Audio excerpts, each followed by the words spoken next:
Small but mighty crew today. Good to see. Just one thing at the top, and then I look forward to taking your questions. This morning, together with the president of the World Food Prize Foundation, we announced the 2022 World Food Prize laureate. Commonly known as the Nobel Prize for Agriculture, the award recognizes the achievements of individuals who have advanced human development by improving the quality, quantity, or availability of food in the world. This year's winner is American climate scientist Dr. Cynthia Rosenzweig, who works at the NASA Goddard Institute for Space Studies. Dr. Rosenzweig is being recognized for her 4 decades of pioneering work improving the world's understanding of climate change impacts on agriculture. We offer her our congratulations and gratitude for this critical work.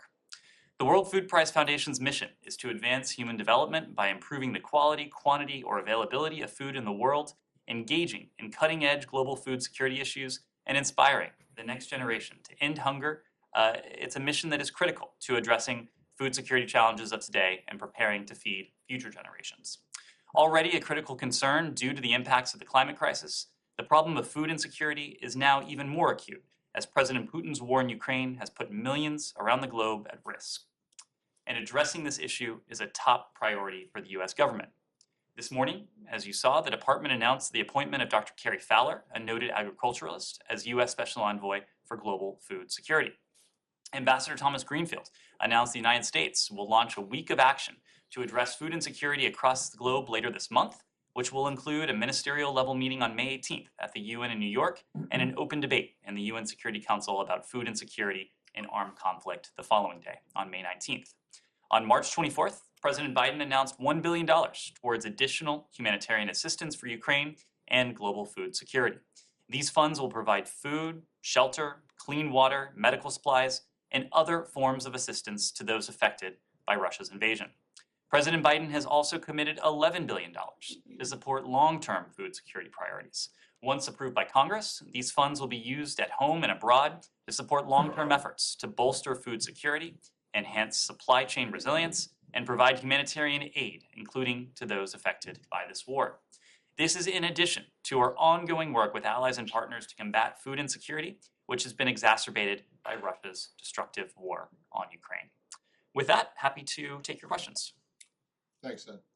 Before I get to policy matters, Secretary, I presume, maybe not, you've spoken to him. Is he doing okay? He is on the phone. He is experiencing only the same mild symptoms. I expect he'll continue to have phone conversations, speak with staff here, counterparts around the world, members of Congress, and others over the next couple days. And I know he looks forward to returning to the office just as soon as he can. Okay. Yesterday, before his positive PCR test, he met with the Swedish foreign minister, who said afterwards in an interview that she had spoken to him about the very real possibility that Sweden would apply for NATO membership, and that the secretary responded that the U.S. would be willing to provide security assurances to Sweden in the interim period between application and accession. I'm wondering if you can tell us anything more about that, if that is actually correct, and if there were any specifics involved, or what those assurances might be. Well, they had a wide-ranging discussion. It was a follow-on discussion to the many conversations, including the in-person meeting that the foreign minister and the secretary had when the secretary was in Stockholm for the OSCE meeting late last year. It not only broached Russia's ongoing war in Ukraine and the attendant issues there, but we cooperate closely with Sweden on a host of bilateral and global issues. That includes food security, advancing democracy, human rights around the world. Sweden has been instrumental in promoting and helping to build upon the ongoing truce in Yemen.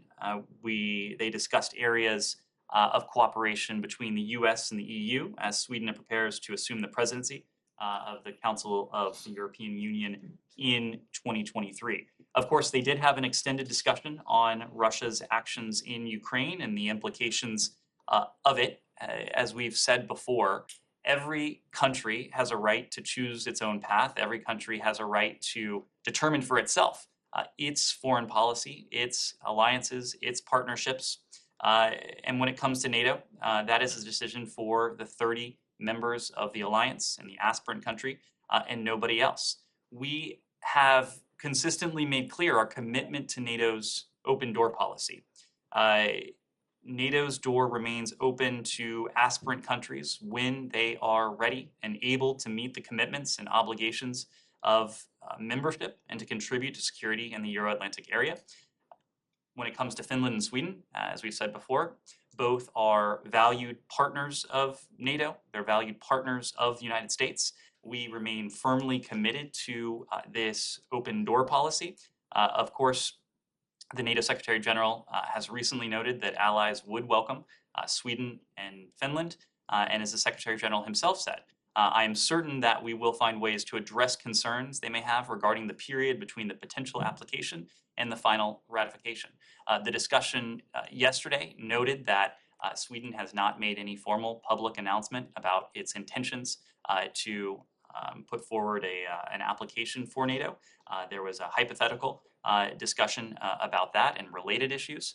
But as we've said, our commitment to NATO's open door, that is firm. It is an open door that should remain open, must remain open for any country that can meet those stringent application requirements. Well, okay, fine, but obviously they haven't yet applied for it, but it's pretty much a foregone conclusion. So the idea that it's a hypothetical question, you know, in the realm of hypothetical questions, it's less of a hypothetical than, say, I don't know, you know, I don't want to insult any country here, but like some, you know, very, very tiny country, you know, launching a lunar expedition. This is something that is clearly going to happen and that people are preparing for. So what is it that you guys can offer to Sweden and potentially Finland? What I would say, Matt, is in that interim period. What I would say is that this will remain a hypothetical until it's not a hypothetical. And at this stage, neither Sweden nor Finland has put forward a firm intention to seek NATO membership. That could change in the coming weeks. We'll leave it to those countries or any other country to speak for itself. I will just add this without going too far down the hypothetical rabbit hole. Our countries, our militaries have worked together for years. We are confident that we could, as parallel to what the NATO Secretary General said, find ways to address any concerns either country could have about the period of time between a NATO membership application and a country's potential accession to the NATO alliance. But again, this remains a hypothetical, and until it is not a hypothetical, it's best left in those terms. Look, it's a hypothetical. It's right now 2:14 p.m. It's also a hypothetical that it's going to be 2:15 p.m. Okay. You obviously are making plans for this very likely eventuality, and so you're just not prepared to discuss what those are. Is that the answer to the question? You are putting this in terms that are more. 2:15. You are hypothetical. You are putting this in terms that are more certain than what we've heard from our Finnish and Swedish partners. So I will allow our Finnish and Swedish partners to speak for themselves. And if and when they do make that decision or make any other decision, we'll be prepared to speak to it in more concrete terms. Can I follow up, though? Sure. Does the United States have any intelligence or assessments or concerns that Russia will launch any kind of attack on Sweden and Finland if they apply? I do not have, we don't have any such information, and certainly nothing to speak to. We've made very clear that we are committed to our partners in Europe. Of course, when it comes to NATO allies, we have an Article 5 commitment. It's an ironclad commitment that an attack on one is an attack on all. But as we are demonstrating in the context of Ukraine, we have a commitment to partners across Europe. And as I said before, Sweden, Finland, many other countries across the continent that are not members of NATO. They are strong, stalwart partners of the United States. In some cases, they are members of the EU, and we're committed to those partnerships. Stephanie. To follow up as well, did the secretary have detailed discussions yesterday with the foreign minister on what that support would look like during the period of application? Well, this goes back to Matt's hypothetical. I will just say, It's not a hypothetical, you just said that they discussed it. they discussed NATO's open door policy, and they discussed various possibilities in hypothetical terms. I would say it was not a conversation that was deep on the specifics at this point, just because it remains a hypothetical. Yes, Jenny. Thank you, Nate. I have two questions, China and Can we stay in Ukraine? Sure. We'll take a couple questions on. Did the US pledge any financial aid to Ukraine in the Poland conference today? So we did, as you alluded to, there was a pledging conference, and through the U.S. Agency for International Development, we are providing and pledged nearly $387 million in additional humanitarian assistance to Ukraine amid this war. This, of course, is in addition to the more than $1 billion in humanitarian assistance to vulnerable communities in the region since Russia first invaded Ukraine 8 years ago. Including more than $688 million, almost $700 million this year alone. You've heard us say this before, but the United States has been and is the largest single country donor of humanitarian assistance to Ukraine. In late March, on March 24th, President Biden announced that we would be prepared to provide more than $1 billion in new funding towards humanitarian assistance for those affected by the Kremlin's war in Ukraine and its severe impacts around the world, including, as I alluded to at the top, a marked rise in food insecurity. We've also put forward for Congress's consideration a supplemental budget request that has additional funds, not only for security assistance, not only for economic assistance for Ukraine, but also for humanitarian assistance for those displaced by Russia's war inside Ukraine, and those refugees who have been forced to flee Ukraine, who are now in the region and in some cases further You beyond. said 378. $387 million. Yeah. Anything else on Russia, Ukraine? I have one on Russia. Sure. Following Trevor Reed's release last week, has there been any contact between the U.S. and Russian teams on the potential release of other detainees, including Paul Whelan and Brittany Griner? So I will say that prior to Trevor Reed's release, you didn't hear us speak of our communication, our dialogue with the Kremlin, with the Russian Federation regarding any preparations, any plans, any efforts to do so. And that is chiefly because we have found that in these cases, we can be more effective if we are afforded the opportunity to have discussions that are outside of public view, that are not conducted in public, but are rather private. What I will say generally is that there have been long-standing efforts to free, in the case of Russia, Paul Whelan. Of course, you heard us yesterday that we now consider Brittany Griner to be a case of wrongful detention. Her case will now be handled and is now handled by Ambassador Roger Carstens, our special presidential envoy for hostage affairs. Those efforts to secure their release are ongoing, just as are efforts to secure the release of Americans who are detained around the world. Yes, Jenny. You said we'd be hearing more from the US in the lead up to May 9th. Is that going to be support for Ukraine or those punitive measures? What can you tell us anything? I suspect you will hear us put forward elements that will allow us to continue our strategy. It is a strategy that has, in the context of Ukraine, had two primary elements. One is significant security assistance, significant support for those brave defenders of Ukraine's democracy, its freedom, its independence, and its territorial integrity. To date, we have contributed nearly $4 billion since the start of the invasion to this effort. This is security assistance that has proved to be a key enabler of the success that our Ukrainian partners have been able to demonstrate on the battlefield. And if you just take a step back and think about where we are, we're now 70 days into Russia's war on Ukraine. Russia has lost the Battle of Kyiv. Russia has been forced to narrow its aims. Its aims have gone from an attempt to take an entire country, to subjugate an entire people, to essentially redraw the map of Europe, to focus its military objectives on the south and the east, continuing its brutal campaign, but with objectives that are far different from what Vladimir Putin, by many accounts, had in mind when his forces went into Ukraine on February 24th.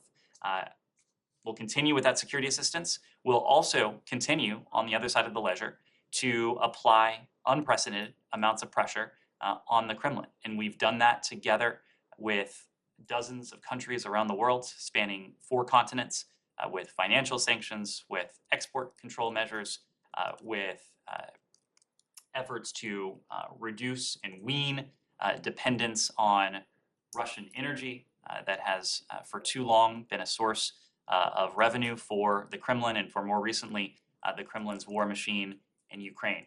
Both of these things combine to strengthen Ukraine's hand on the battlefield and to strengthen Ukraine's hand at the negotiating table.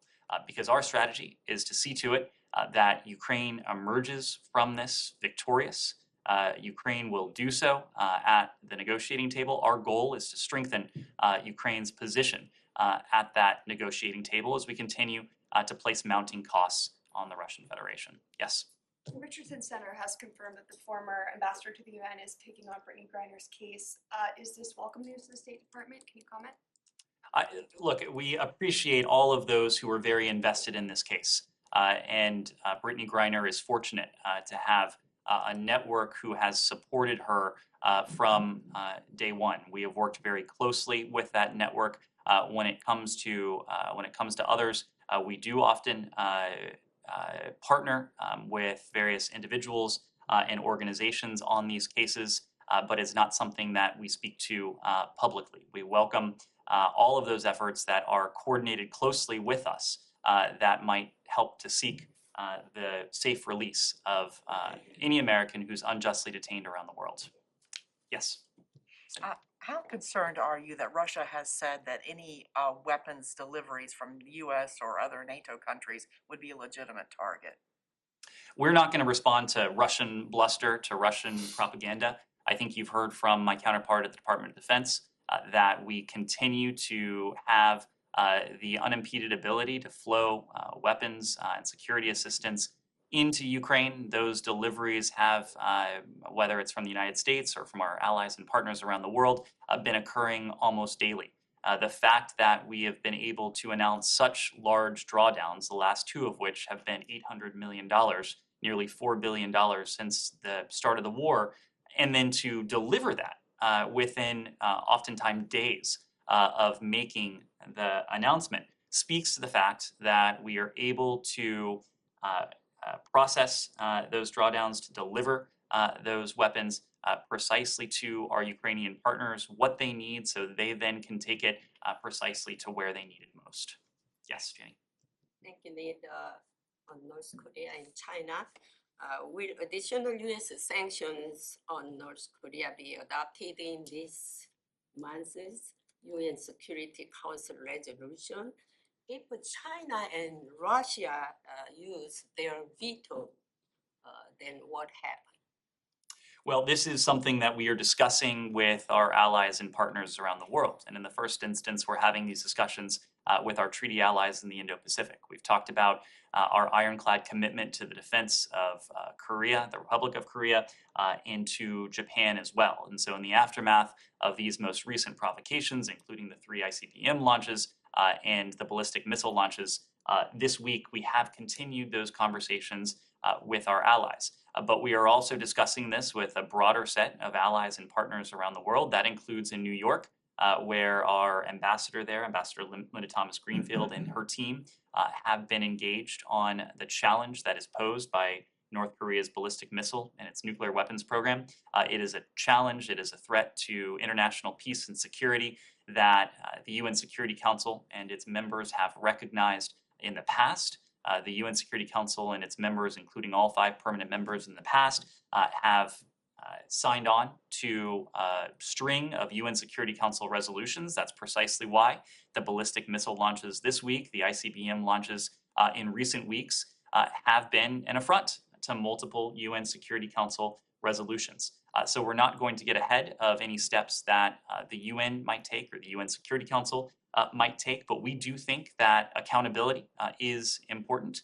We do think it's vital that the international community, our allies, as well as partners around the world, send a very clear signal to the DPRK that these types of provocations won't be tolerated, they won't improve its strategic positioning, and the world will respond accordingly.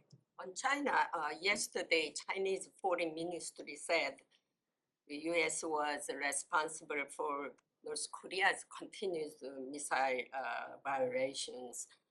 What is your reaction of Chinese blaming the United States? I'm not going to react to the Chinese reaction, especially to one like that.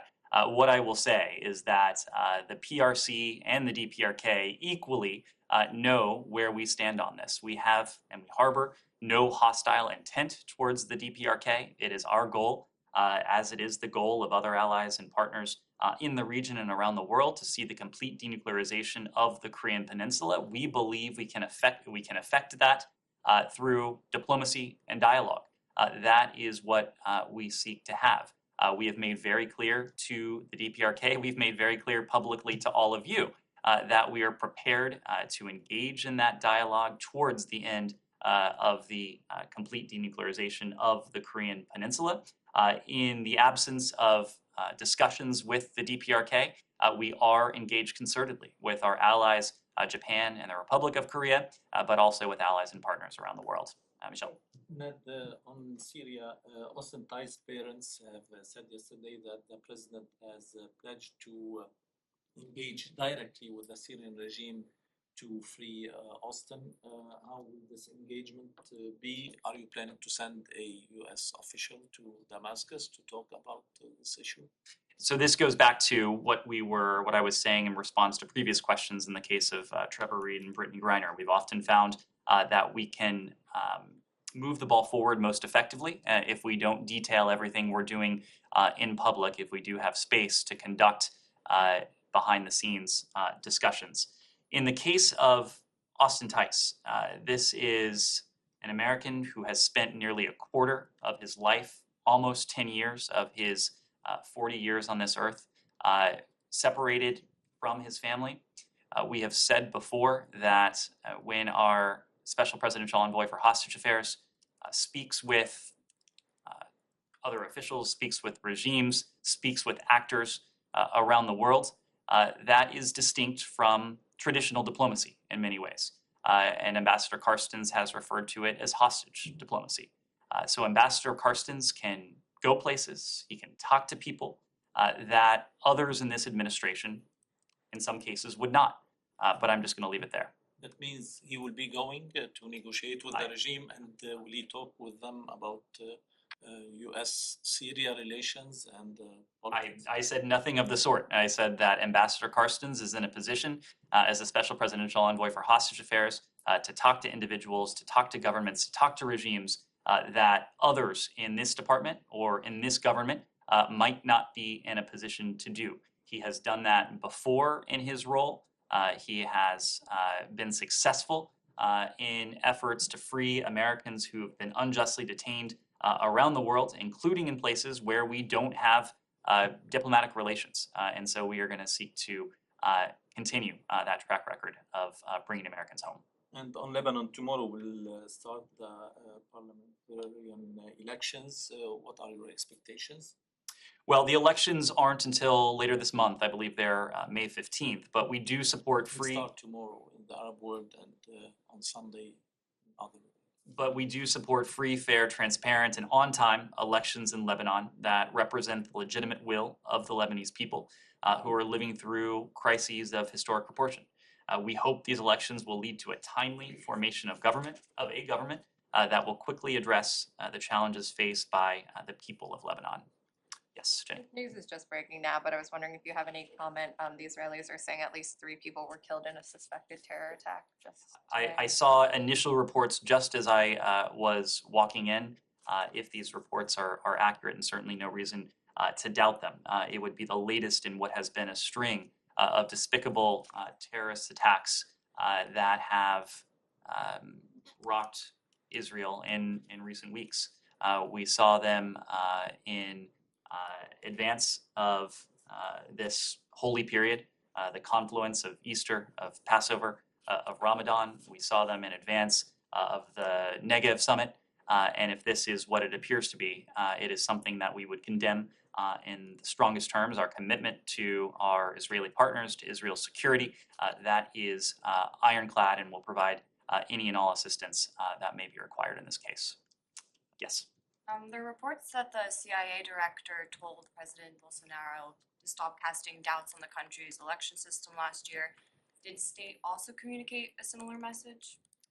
Of course, I'm not going to speak to any messages or any travel that the CIA director may have conveyed. What I will say is that we have regularly engaged with our Brazilian partners. Just last month, we had a strategic dialogue, and Toria Nuland, our Undersecretary of State for Political Affairs, and Jose Fernandez, our Undersecretary of State for Economic Affairs, were both in Brazil to continue these important conversations. Our bottom line has been that, like the United States, Brazil is a strong democracy, and we both have a commitment to ensure our democracies deliver for our people. We have high confidence in Brazil's democratic institutions. Brazil has a strong track record of free and fair elections with transparency and high levels of voter participation. And it's important that Brazilians, as they look forward to their elections later this year, have confidence in their electoral systems, and that Brazil, once again, is in a position to demonstrate to the world through these elections the enduring strength of Brazil's democracy. Yes. Thank you, Ned. Regarding the JCPOA, you have mentioned yesterday you're preparing for equally for the either scenario. So what is your plan B if the JCPOA doesn't work anymore?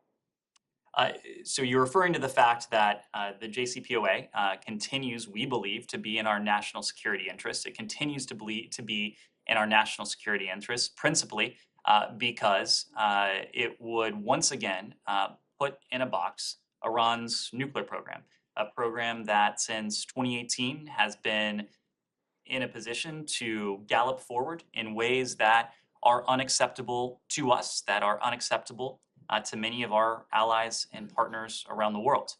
If we are going to be in a position to mutually return to full compliance with the JCPOA, what that would do is to once again impose the most stringent set of the most stringent verification and monitoring regime ever peacefully negotiated. And importantly, it would prolong what is now a breakout time, that is to say, the time it would take Iran to acquire the fissile material necessary for a nuclear weapon if Iran decided to pursue the path of weaponization. It would prolong that period, a period that, once again, for us, is unacceptably short. So we know the status quo can't endure for long. And so either we're going to be in a position to return to compliance with the JCPOA and to see those restrictions once again imposed on Iran's nuclear program, or we're going to have to pursue a different path. It has been clear to us since the beginning that a mutual return to compliance was never guaranteed. It was never a certainty. So discussions with our allies and partners regarding an alternative approach, that is not something that we've undertaken only in recent days or even recent weeks. These are discussions that we have had for a number of months now with allies and partners around the world. President Biden has a commitment that Iran must never be able to acquire a nuclear weapon. The JCPOA, if that is back in force, will be the vehicle to carry that out. But we are engaging with allies and partners around the world to devise a means by which we will be able to make good on President Biden's commitment, whether or not there is a JCPOA. Is military option on the table? I'm sorry, I didn't hear the question. Is military option still on the table? We believe that diplomacy and dialogue presents us with the most effective, sustainable, durable means by which to ensure Iran will never acquire a nuclear weapon. So on this, do you remember the first time that you actually said that you guys have to prepare for a world in which there is no JCPOA? I mean, it wasn't yesterday. How many months ago do you? Well, do as you I think we- as I just said, You think that? but Matt, you're making my point. As I just said, when we I'm start. not trying to make any point. I'm trying to, well, I'm just surprised that people all of a sudden took this yesterday that you said we have to prepare for this. It's something new. I was You've been saying that- surprised by that too. You've been saying Yes. this for months, right? I was Do you presenting- remember what month you first started? I don't, but as I just alluded to, I'm sure you do, and you'll tell me in just a second. No, but- no, no. Oh, okay. I didn't. I actually, Oh, I see. It was a genuine question. Yeah. I all of my questions are genuine, except when they're not, except when they're hypothetical. What I will tell you is that when we started this process in April of 2021, April more than a year ago now, it was never a certainty, it was never a guarantee that we would get back to a point of mutual return to compliance. We always knew it was an uncertain proposition, so we started preparing for this reality, to your Right. point, to your very valid point, quite some time ago.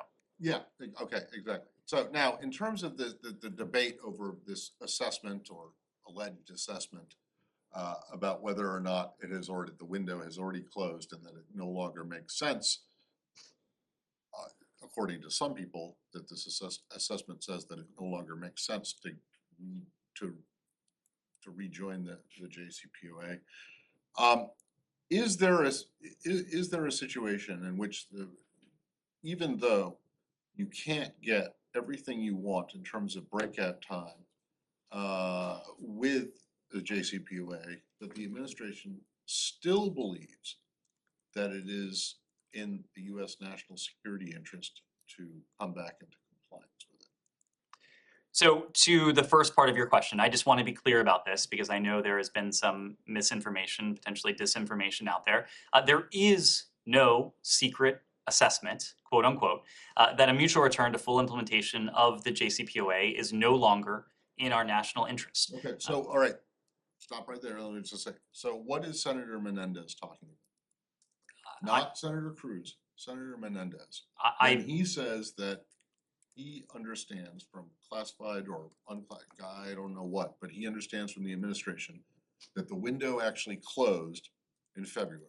So is he just making this up? What I can tell you is that our experts here, our experts in the intelligence community and elsewhere, we are constantly assessing the non-proliferation gains of a potential return to the JCPOA. That is the metric we use. We compare where we are now to the potential non-proliferation gains of a possible return to compliance with the JCPOA. At this stage, such a return would still achieve our most important and most urgent non-proliferation goals and would, at least in the view of the administration, strongly be in our national interest. That is why we continue to pursue, at least for the moment, a mutual return to compliance. Now, to the point that others have raised, there will come a time when the assessment of the non-proliferation benefits that a return to the JCPOA would bring, when that assessment renders the fact that Iran's program has advanced too far, that rendering a potential return to the JCPOA is no longer in our interest. But we are not at that point. In this situation, are you saying that broader national U.S. security interests are entirely dependent on the non-proliferation part of it? Or is there a way in which you would assess that even if you don't get what you're looking for in terms of breakout time, that it could still be in the U.S. national interest to go back in? This is a non-proliferation And deal. that's it. And we It look at doesn't it through a do- non-proliferation lens. And that's it. There is Look no at- other, we- there's no other lens that. Through a non-proliferation lens, comparing a potential return to compliance with the JCPOA to where we are now, it is in our advantage to return to the JCPOA. The famous saying from President Biden, don't compare us to the almighty, compare us to the alternative. The JCPOA is the best alternative. It remains the best alternative at the moment. That won't be the case forever. Where is Robert Malley at this time? And what is he doing? The last time I saw Rob was a few days ago. He was in Washington, D.C. He is always on the phone. He's talking to our European allies. He's talking to other stakeholders. And until and unless there's reason for him to return to Vienna, I suspect he will continue to do a lot of that from here. My last one on this, just what do you make, if anything, of this Senate vote yesterday on the, I mean, I know it's non-binding, but it was a pretty clear, shot across the bow of the administration. So it was a vote on the China bill, and we do look forward to the rapid passage of legislation that President Biden can sign to boost our competitiveness vis-a-vis the I'm talking PRC. about the Iran. Well, it was part of the Well, I package. understand that, But all right. to Like, me asking you to describe an elephant and you say, well, elephants are scared of mice. Well, And a mouse is a little brown animal, whatever. The I'm problem asking is- you about the Iran I part know, of but this, the problem in is which that you- Democrats, you quite a few. you of them- interrupted me before I could finish my first sentence, and the second clause of my Right, well, first you sentence was go going on to about say, now. we are aware of the non-binding Iran-related instruction to Senate conferees that was passed yesterday. As I said before, the president's commitment is that Iran will not obtain a nuclear weapon. He's been clear that at this point, the best way to realize that is through a mutual return to compliance with the JCPOA. That is what Rob Malley and his team are seeking to achieve at the moment. We do share the concern expressed by the Senate about other aspects of Iran's behavior, including their development of ballistic missiles, support for terrorism through the IRGC and other elements. And that's why our administration has actually increased sanctions on Iran's ballistic missile program and on the IRGC over the past year. There is nothing in a potential return to the JCPOA that would in any way diminish our resolve or our ability to continue combating these aspects of Iran's policies in the region. If this math is still correct, of the 107 sanctions that we have applied on Iran since January 20th of 2021, 86 of those, which if my math is right, about 3/4 of those have been on the IRGC. We are committed to doing all we can, pulling every lever we can to take on the threat together with our partners from the IRGC. Now, having said all that, we know that all of these problems are even more intractable, even more challenging if Iran also is in a position to have a nuclear program that is unconstrained. That is why we have always been of the mindset that the decision to withdraw from an agreement that was demonstrably working to prevent Iran from obtaining a nuclear weapon has comprehensively failed to protect our national security interests, and in fact has actually resulted in the opposite. It has resulted in an Iran that is more aggressive, that is more destabilizing, and its proxies could be called the same. Okay, but it is still the administration's position that you do not believe that you can get anything outside of the nuclear stuff into a return to the JCPOA. In other words, just as it was in 2015, the missiles, the support for extremists, etc.